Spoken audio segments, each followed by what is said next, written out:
Hola, tutorandos de YouTube, ¿qué tal? En la clase de hoy vamos a profundizar más en el concepto más importante que vimos en la clase anterior, el teorema de conservación de la energía. Y es que aunque todos escuchamos muchas veces durante nuestro paso por el sistema educativo que la energía se conserva, eso no impide a muchas personas posteriormente decir que no es así y que pueden crear energía a partir de la nada. Como os dije en el vídeo anterior, estas personas siempre van a caer en dos categorías: o son unos mentirosos o son unos ignorantes. Y por ese motivo hoy quiero poneros sobre aviso sobre algunos de los errores de concepto más habituales. ¡Vamos allá! El principal error que se suele tener al jugar con la conservación de la energía es no tener controladas las energías que están afectando a nuestro problema. Si por ejemplo, al analizar esta habitación en la que yo estoy ahora, no tengo en cuenta que está encendida la calefacción, a lo mejor al analizar el aire y su temperatura, llego a la conclusión de que se está creando energía de la nada. Este sería un ejemplo de aparente creación de energía a partir de la nada debido a ignorancia. Por ejemplo, en Canarias hay un grupo pseudocientífico de energía libre que entre 2014 y 2015 salió varias veces en prensa. Bueno, en prensa y en Mundo Desconocido. En una de tantas entrevistas explicaban que la conservación de la energía era un engaño de los gobiernos para que tuviésemos que pagar la factura de la luz, que en realidad la energía se podía crear a partir de la nada muy fácilmente. ¿Y queréis saber un ejemplo? Pues según explicaron,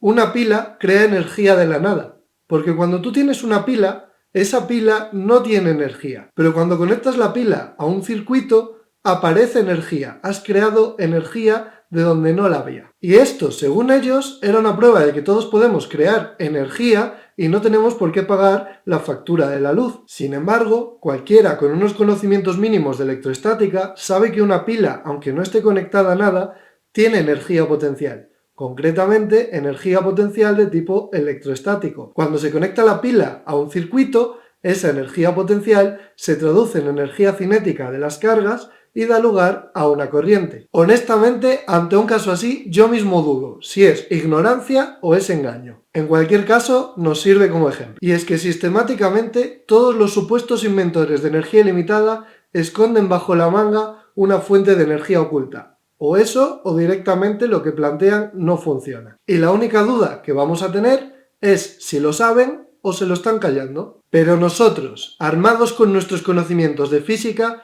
siempre tendremos que tener claro que habrá alguna trampa. Y para ello vamos a introducir una serie de conceptos que nos ayudarán a manejarnos un poco con esto.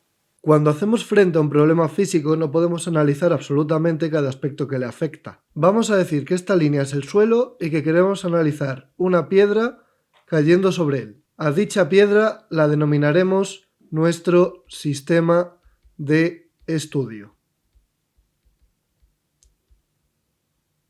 Al soltarla podemos predecir muy fácilmente que esta piedra va a ir ganando movimiento y energía cinética a medida que caiga, y que este movimiento cada vez va a ser mayor. Y si nosotros no conociésemos nada acerca de la gravedad y de su energía potencial gravitatoria asociada, podríamos llegar fácilmente a la conclusión de que aquí se estaría creando energía a partir de la nada, que la energía no se conserva. Pero esto sería falso, ya que el único motivo por el que parecería estar apareciendo energía de la nada es que no estaríamos teniendo en cuenta la fuente de la misma. Supongamos ahora que queremos analizar el movimiento de una pluma hasta el suelo, y ahora sí que tenemos en cuenta la gravedad. Ahora, la conversión de energía gravitatoria en energía cinética, de nuevo, va a fallar. La velocidad que va a tener la pluma cuando llegue al final del recorrido, esta v final que indico aquí, va a ser notablemente menor que la que podríamos haber predecido. Pero, ¿la energía nos habrá conservado o será que de nuevo se nos ha escapado algo? En este caso, el error será no tener en cuenta que la pluma está cayendo rodeada de aire y que este aire irá frenándola durante su descenso. Y la energía que nos falte aparentemente al llegar al final se habrá transmitido en rozamiento, es decir, en transmisiones de energía cinética a las partículas que forman el aire, y quizás también en aumentar la temperatura de la pluma. Lo que estamos viendo en este tipo de problemas, en esencia, es la interacción entre tres sistemas. Nuestro sistema de estudio, que sería la unión del objeto que cae junto con el suelo y con el aire, un sistema externo a todo lo anterior, como puede ser el caso de la gravedad, y un sistema interno, las moléculas que forman todo, tanto la pluma como el aire, y sus movimientos. Si nos centramos solo en nuestro sistema de estudio y nos olvidamos del sistema interno y del sistema externo, es muy fácil llegar a la conclusión de que la energía no se conserva. Sin embargo, cuando los tenemos en cuenta, es muy fácil rastrearla y ver que no se ha perdido en ningún momento. ¿Qué es sistema de estudio? ¿Qué es sistema interno? ¿Y qué es sistema externo? Va a ser algo muy subjetivo. Sistema de estudio es todo aquello que estamos analizando nosotros en el problema, y los demás, el interno y el externo, se definen por descarte. Pero no podemos considerar siempre absolutamente todo lo que afecta a nuestro problema, porque las cosas se podrían complicar demasiado. Si vamos a analizar la caída de una pluma, sería excesivo tener en cuenta la posición y las interacciones de todas las partículas de la pluma y del aire a cada instante. Es mucho más cómodo considerar simplemente que tenemos un sistema interno, que son esas partículas que pueden llevarse parte de la energía y que después a lo mejor nos falta. Y lo mismo sucede con el sistema externo. Si nos ponemos exquisitos, la propia luz del sol incidiendo sobre la pluma puede empujarla y alterar su velocidad. Pero lógicamente, en lugar de ponernos a analizar la interacción entre la luz y la pluma, simplemente tenemos en cuenta que es un agente externo que podría alterar la velocidad o la temperatura de la pluma. Tengamos en cuenta, por cierto, que aumentar la temperatura de la pluma es equivalente a aumentar la energía cinética de las partículas que forman la pluma. ¿Podríamos analizar siempre absolutamente todo de forma que no hubiese ningún fallo al rastrear la energía? Pues difícilmente, porque la cantidad de partículas que intervienen en un problema son completamente inabarcables. Pero lo que sí debemos intentar tener claro pese a ello es todas las posibles fuentes de energía extra o de pérdidas de energía. Cuando los sistemas externo o interno aportan energía a nuestro sistema de estudio, solemos decir que están realizando un trabajo positivo. Pero por el contrario, si se llevan esa energía, decimos que realizan un trabajo negativo. Otra forma de explicarlo es decir que se llevan energía en forma de calor. De todos modos, el concepto de calor lo más habitual es reservárselo para el trabajo negativo que realiza el sistema interno, es decir, la energía que se lleva el movimiento de las moléculas. Pero en cualquier caso, e independientemente de cómo llamemos a las cosas, siempre podremos tener claro que la energía ni se crea ni se destruye, solo se transforma. Y siempre podremos tener la certeza de que eso es así. Por eso, cuando alguien random dice que ha diseñado una máquina o un sistema capaz de crear energía de la nada, la única duda que debemos tener es que parte de la explicación es errónea. Podemos denominar a estas personas los frikis del movimiento perpetuo. Y en el webcómic XKCD explican muy bien cómo suele ser discutir con esta gente. En una viñeta que os dejaré en la descripción plantean la siguiente situación. Imaginaos que viene una persona con una baraja de 52 cartas e intenta convenceros de que a base de barajarlas, recolocarlas y mezclarlas de nuevo puede conseguir que hayan 53 cartas. Desde el momento en el que te dice eso, tú tienes que tener claro que es imposible, salvo que añada una carta extra de debajo de la manga. Pero esa persona te insiste en que es posible y además te manda un PDF de 15 páginas indicando los pasos a seguir. Normalmente combinando tamaños y estilos de letra, pegando ecuaciones como JPGs y mostrando un pésimo gusto al escribir. Y cuando le dices que su explicación está mal, sin duda, te dice que si no eres capaz de encontrar el error exacto dentro de esas 15 páginas, no tienes ningún derecho a decirle que está equivocado, dejándote, por tanto, dos opciones. La primera, leer todo ese amasijo de ideas, encontrar el fallo e intentar explicárselo, y la segunda, ignorarle. Lo mejor casi siempre resulta ser optar por lo segundo, ya que aunque se lo expliques, rara vez lo va a aceptar y vas a acabar teniendo que ignorarle igualmente. Y es que rara vez tienen una mínima predisposición a aceptar que a lo mejor se han equivocado, cosa que sin embargo los científicos sí que hacen. Y es que de hecho, siempre que ha parecido que el teorema de conservación de la energía ha fallado en experimentos importantes, en realidad nos ha llevado a un nuevo descubrimiento. A principios del siglo XX se pensaba que la Tierra no podía tener miles de millones de años porque la energía que aporta el Sol no era suficiente para explicar absolutamente todos los fenómenos. ¿Fallaba entonces la conservación de la energía? No. Descubrimos la radiactividad del núcleo de la Tierra. En los años 30, por otra parte, daban mucha guerra las desintegraciones nucleares de tipo beta. En una de estas reacciones, por ejemplo, podemos tener un neutrón que se desintegra dando lugar a un protón y a un electrón. Como el neutrón tiene de por sí más energía que el protón y el electrón juntos, es necesario que todo este exceso se convierta en energía cinética. Y algunas veces la energía cinética del protón y la del electrón suman este exceso, pero la mayoría de las veces no lo hace. ¿Fallaba la conservación de la energía? Pues tampoco. Descubrimos que la energía que a veces faltaba se la llevaba una partícula desconocida y hasta entonces indetectable llamada neutrino. Y a día de hoy, además, la conservación de la energía supone un reto para comprender el propio universo. La energía no parece conservarse ni en la rotación de las galaxias ni en la expansión del universo. Y esto lleva a dos problemas bastante conocidos en prensa. Lo primero, al problema de la materia oscura y lo segundo, al problema de la energía oscura. Lo cual hace aún más gracioso que gente ajena al mundillo intente desmentir la conservación de la energía cuando no para de suponer avances uno detrás de otro. Hace 3 años, por ejemplo, cuando cogimos un taxi y le dije al conductor que era físico, inmediatamente se puso contentísimo y me dijo que había creado una máquina que podía crear energía a partir de la nada. Y ya os imagináis lo que es después tener que aguantar toda la turra con la explicación. Y si fuese solo en taxis, todavía tendría un pase, pero es que este tipo de cosas me llegan a través del email con bastante frecuencia. Y si a mí, que solo tengo 30.000 visitas al mes, me pasa frecuentemente, no me quiero imaginar lo que tiene que ser para divulgadores de primera línea, como puede ser el caso de Javier Santaolalla o José Luis Crespo. Y me diréis, pero Adrián, ¿qué cosas os plantean? Pues normalmente suelen ser cosas que relacionan imanes o fuerzas de empuje en fluidos. Es decir, el tipo de cosas que no entienden los que están haciendo el aparato. Y para documentar con algo más serio este vídeo, le he pedido ayuda a mi colega Pepe Beltrán. Él trabaja en una oficina de patentes y sabe de primera mano el tipo de locuras que estas personas suelen inventar. Veamos algunos ejemplos. En este sistema de aquí, por ejemplo, lo que podéis ver es que se diseña una rueda, en realidad un cilindro que se supone que tiene que girar, y en su interior se colocan 2 hileras de imanes, de tal forma que el polo norte de un imán se coloca junto al polo norte de otro de la otra fila.